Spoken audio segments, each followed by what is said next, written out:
Doctor, buen día. Ya, para ti, Héctor, Fito y a la audiencia. Bueno, doctor, el último caso es el más representativo del tema, pero mucho ya ocurrió que los ciudadanos deciden juntarse y atrapar a las personas que ellos creen que están delinquiendo, que le están perjudicando. ¿Es legal y se puede hacer una detención ciudadana?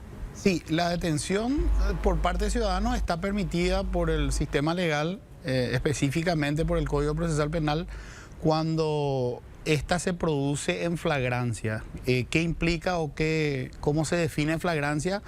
Cuando el hecho está ocurriendo, cuando está a punto de ocurrir o cuando el sujeto acaba de cometer el hecho o cuando está siendo perseguido, por ejemplo, por la autoridad o por otros ciudadanos.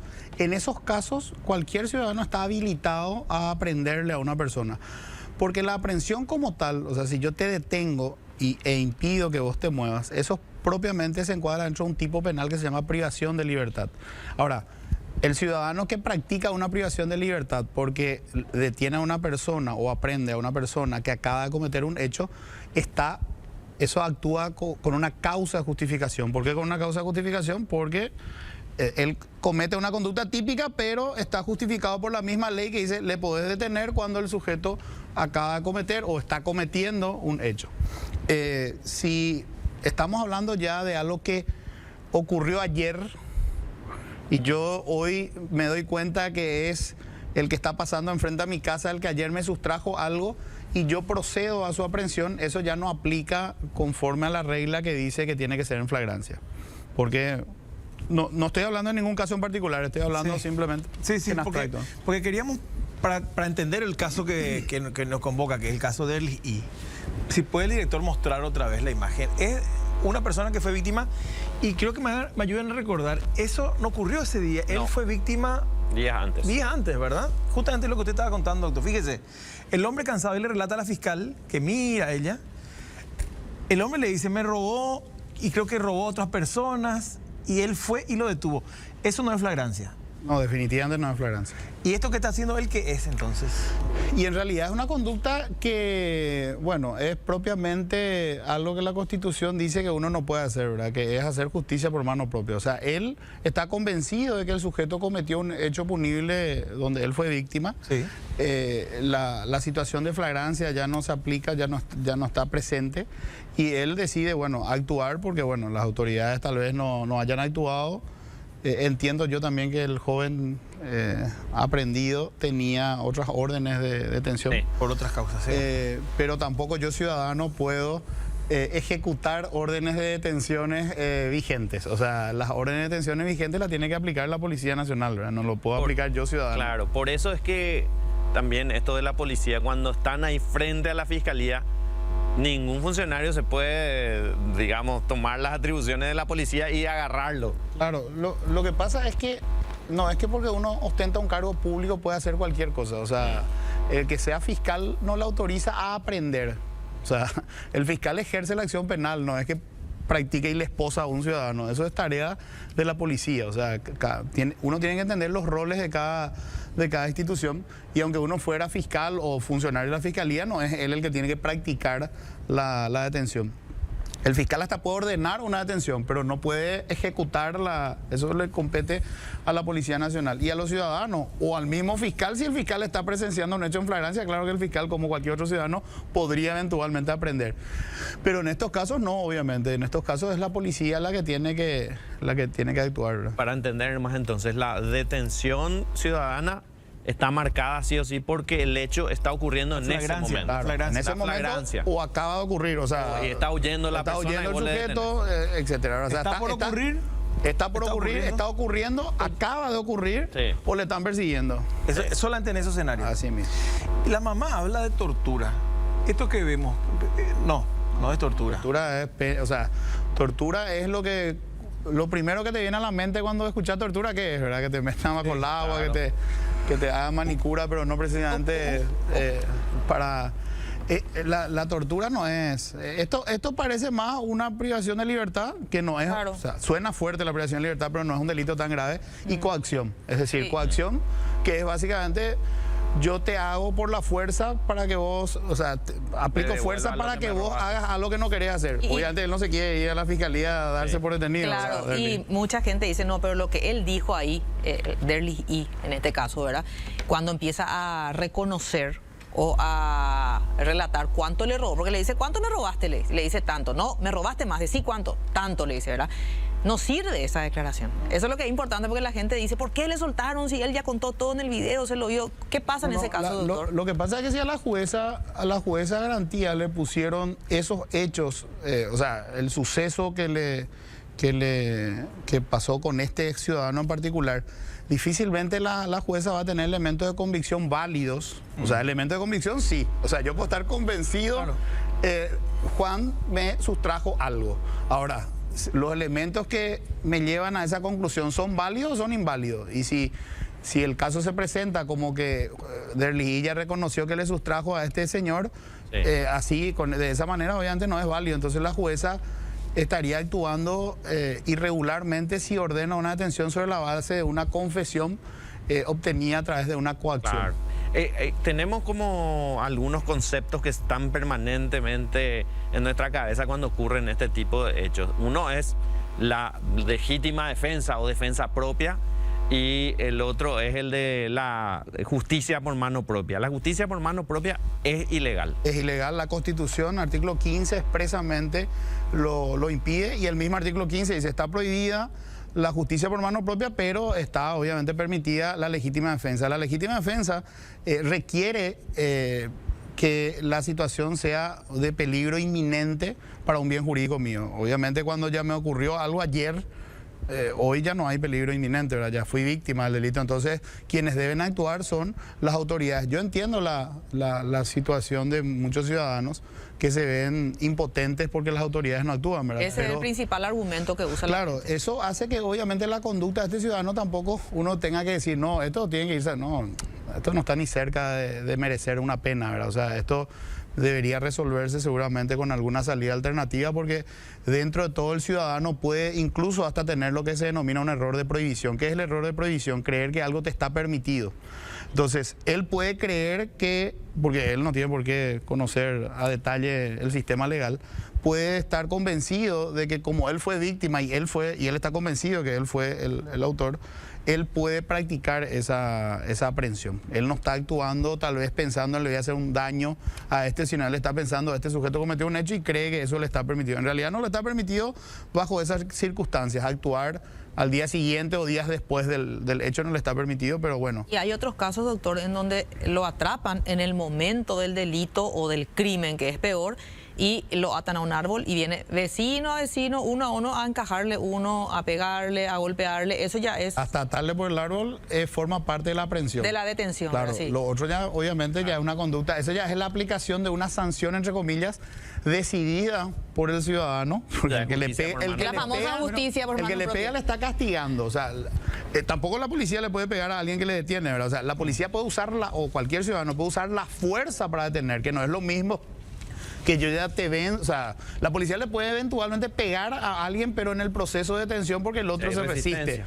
Pero no, una vez que le sometió, no le puede pegar, o sea, pues eso sería ya una consecuencia que no es admitida, ¿verdad? Otro de los videos de la semana, los temas virales, fue el del colectivo que decíamos en la unidad del transporte público, una mujer que denuncia a un hombre y él ya está detenido, digamos, de manera ciudadana, lo tienen ahí controlado y ella le pegaba a él, o le pegaron también, creo que otros pasajeros también. Sí. El hombre baja el rostro Claro, hay que ensangrentado. contar nomás todo el contexto. El hombre se estaba masturbando por la mujer en el Sí, colectivo. sí. Entonces, en medio de la rabia, ¿verdad? Que Esa- no se justifica legalmente, doctor. Pero esas son situaciones distintas en el análisis de la conducta de A ver. la señorita o la señora, ¿verdad? La situación de ella es una situación de estrés distinta a la de un vecino que está ahí, ve que Sí. le atan a Fito por el árbol Claro. y yo me voy y le encajo uno, ¿verdad? O sea, ella fue víctima en ese momento y o sea, estoy seguro que estaba en una situación absolutamente de Sí, se de escucha shock. eso, se escucha Y que está ella... eso obviamente está amparado también por la ley al establecer un exceso, porque ella, lo que se excede ya es en la legítima defensa. Ella puede usar la fuerza para impedir que el sujeto siga cometiendo el hecho, ¿verdad? En este caso ya cesó esa situación, pero ella, obviamente por la situación de shock que estaba, persistió en esa Lo que pasa es situación. que generalmente vemos pues que termina siendo el ciudadano que ya fue víctima, otra vez víctima porque van contra el ciudadano, ¿verdad? O las personas que defendieron su hogar, su patrimonio y terminaron en Tacumbú, ¿verdad? También pasó. Y la famosa excitación emotiva. Eso. Que puede darse en el caso de viene un asaltante a mano armada, le pone la pistola en la cabeza de tu hijo y vos salís y lo atropellás con el auto y lo matás, digamos. O sea, hay que diferenciar en nuestro sistema lo que es la excitación emotiva, que es un homicidio atenuado. Eso significa que es, o sea, cometiste un homicidio, la conducta es típica, antijurídica, reprochable y punible, solo que el marco penal es hasta 5 años y no hasta 20 como es habitualmente el homicidio. Y otra cosa es el exceso por confusión o terror, que es una circunstancia que excluye la punibilidad.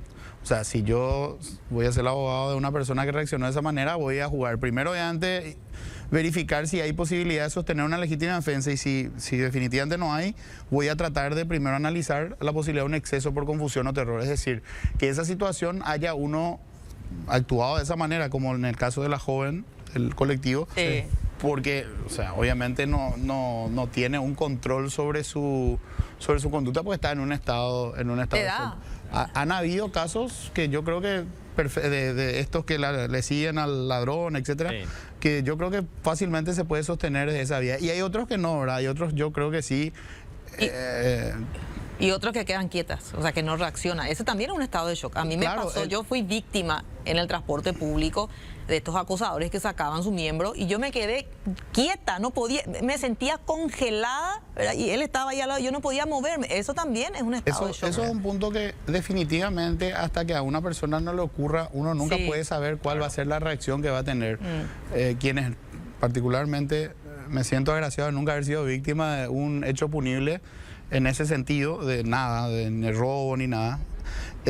Bueno, yo no sé cómo reaccionaría, ¿verdad? La lógica me dice no reacciones porque el otro te puede disparar o algo así, ¿verdad? Pero no sé, hay veces que la gente actúa por reflejo y bueno, eso muchas veces le ha costado la vida a algunas víctimas, ¿verdad? Es que nosotros compartimos todos los días imágenes de gente en la calle víctima de asalto y hay jóvenes que defienden su patrimonio.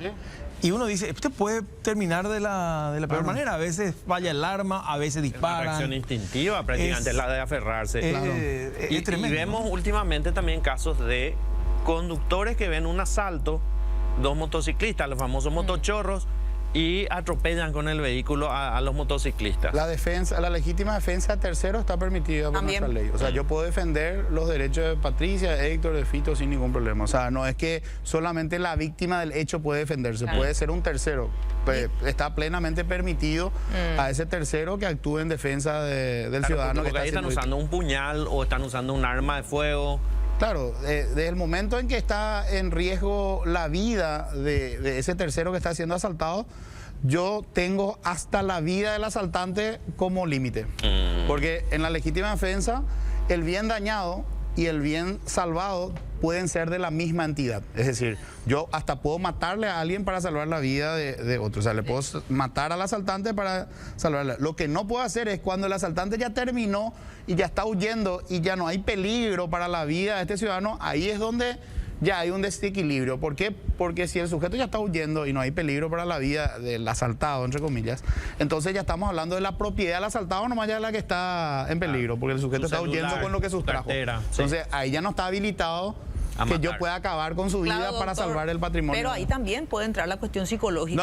¿verdad? Claro, ahí legítima defensa ya no. Pero podemos analizar un exceso por confusión o terror por confusión. O sea, todavía no distingo si todavía está en peligro. Claro. Acá dice la gente que buena explicación y el interés por aclarar los conceptos. Y otra persona dice, para todos los ciudadanos buenos y trabajadores siempre hay una ley. Para los delincuentes pueden hacer lo que quieran y todos salen a favor de los delincuentes, hasta los periodistas dicen, ¿verdad? Lo que estamos queriendo hacer justamente eso, lo que decía el otro mensaje, aclarar los conceptos para que la gente sepa, ¿verdad? En qué momento puedo actuar y cuándo no, cuando a mí todo, si yo le veo a alguien que pasó frente a mi casa, me robó ayer, yo soy capaz de ir a agarrarle también, ¿verdad? O sea, independientemente... Claro, esto está fuera de toda discusión. Lo que hay que entender es que el delincuente no es del I nomás. O sea, cualquiera de nosotros, Fito, Pati, Héctor y yo, o cualquiera de los ciudadanos que están viendo, cualquiera podemos cometer alguna vez un hecho punible. O sea, no vayan a pensar que cometer un hecho. El Código Penal acá hay muchos artículos del Código Penal que podemos transgredir y no nos gustaría que apliquen la justicia por quien decida. O sea, yo puedo hoy, cuando vaya al canal, suena mi teléfono e imprudentemente mirar mi teléfono, salir de la calle y atropellarle a alguien y matarle tal vez. O sea, yo no soy del y seguramente, pero cometí un hecho punible. O sea, me gustaría a mí que los vecinos de la persona a quien atropellé me juzguen y me apliquen la pena entre comillas, ¿verdad? Porque en realidad no es una pena, sino la aplica la autoridad. Castigo, en ese momento un castigo. Y realmente no. Entonces, todos tenemos, no es que el delincuente es solamente el del o sea, Claro, todos podemos cometer un delito y no nos va a Sin gustar. ser, Yo puedo escuchar un día la música a todo volumen en mi casa, pues estoy farreando con los amigos y eso es polución sonora, es un delito. Me va a gustar que mis vecinos vengan y me ajusticien en mi casa porque estoy escuchando la música fuerte. O sea, es todos tenemos que ser un poco autocríticos de ver si no cometemos también algunas infracciones y cómo nos gustaría que nos traten si cometemos una infracción. No significa que esté justificado. Ayer nomás estacioné mal y me pusieron el cepo por ahí. Por supuesto, con mi mejor sonrisa le recibí al policía de tránsito. ¿Qué voy a hacer? Yo cometí la infracción, no tengo por qué enojarme, ¿verdad? Entonces, esas son las reglas de juego en un Estado de Derecho. Pero es muy importante aclarar, doctor, porque se pueden dar injusticias muy grandes. Un linchamiento, una confusión. El ladrón tenía ropa muy parecida a la que tenía el otro joven y lo agarran y lo golpean hasta matarlo de repente, ¿verdad? La proporción también, ocurrir. Si es un sujeto que sustrae focos, sí. No sé si es... No existe ninguna posibilidad de equilibrar la violencia física contra un sujeto porque las penas físicas fueron eliminadas hace por lo menos 200 años en el sistema, en los estados modernos, ¿verdad? O sea, no existe la pena física. O sea, el castigo a quien comete un hecho, aunque sea grave lo que comete, no puede ser pegarle. O sea, es privación de libertad. Lo más grave que se puede aplicar privación de libertad en algunos países que permiten, puede ser, sí, la pena de muerte. Nuestro país no lo permite. Y la privación de libertad también tiene un límite, ¿verdad? Después hay que ver también qué motiva, ¿verdad?, la comisión y a la persona que dijo que hay ley para el ciudadano honesto y no hay ley para el ladrón. La ley está para el ladrón. Que no se aplique no es un problema de la ley, ¿verdad?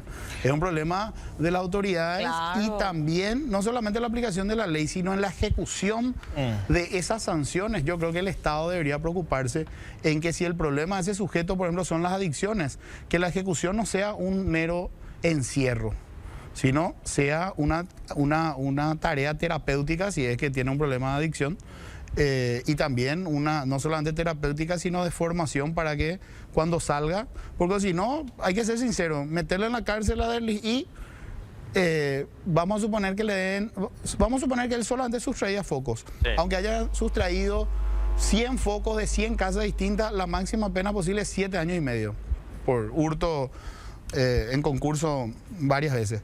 7 años y medio va a salir otra vez. ¿Y cómo va a salir después de 7 años y medio de la cárcel? O sea, la solución no está en la privación de libertad, no más. No digo que no se le tenga que privar la libertad a quien comete un hecho, pero el Estado debería tener, obviamente, instituciones donde las personas que tienen un problema de adicción sean tratadas por separado de los que no la tienen y también centros de adicciones para quienes no han cometido un hecho punible.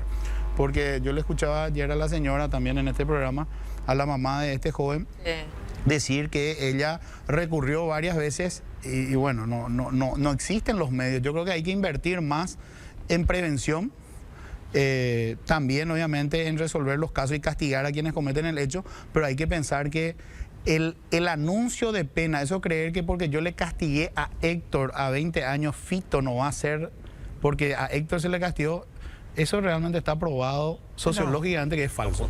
O sea, es falso. O sea, Fito no va a actuar por lo que yo le hice a Héctor. Fito máximo puede actuar por lo que yo le hice a Fito, ¿verdad? O sea, la sanción que yo le di a él tal vez le pueda persuadir de alguna manera que no vuelva a hacer. Pero lo que yo le hice a Héctor no le va a persuadir. Entonces, creer que esa declaración así de la pena ahora es 30 años, la gente, no, mira, Derlis iba a decir mañana el Código Penal, no, 30. O sea que ya no voy a delinquir. Doctor Ricardo Preda, te agradecemos bastante por dar estas explicaciones. Hay gente enojada, dice toda la ley a favor del delincuente y nada para el ciudadano. Acá en realidad la gente tiene que estar enojada con la policía, con la fiscalía, con los juzgados, porque si ellos funcionaban como deben funcionar, esta gente no iba a estar en la calle en la cantidad impresionante que hoy está, ¿verdad? Lo que hace el doctor más que nada es contarnos más legalmente qué es lo que dice el código, ¿verdad? Y cierto, la gente está cansada, yo haría lo mismo si me llega a pasar, yo creo, ¿verdad? Reaccionaría así, pero es importante conocer también lo que dice la ley. Con el Poder Ejecutivo también, y aclaro, no el Poder Ejecutivo del presidente, o sea, no pensar en un presidente en particular, con todos los poderes ejecutivos que vinieron de los últimos 100 años, es pensar que el delito no se combate solamente con persecución penal, el delito se combate con más oportunidades laborales, atención a personas que tienen adicciones, porque la gran mayoría de estos que sustraen foco, esos son adictos. Sí, claro. Entonces, lo que le lleva a cometer el hecho es la adicción. Así que no hay ninguna norma ninguna norma que le persuada de no cometer. Y después están los delincuentes que no son adictos, que son delincuentes y quieren asesinar, quieren matar, quieren violar sin ningún tipo de droga encima. También no hay que tener piedad con estas clases. Y ahí de viene gente, el tema de las sanciones. A eso más sanción, ¿verdad? Sí. Doctor Ricardo Preda, gracias por venir un domingo a la mañana.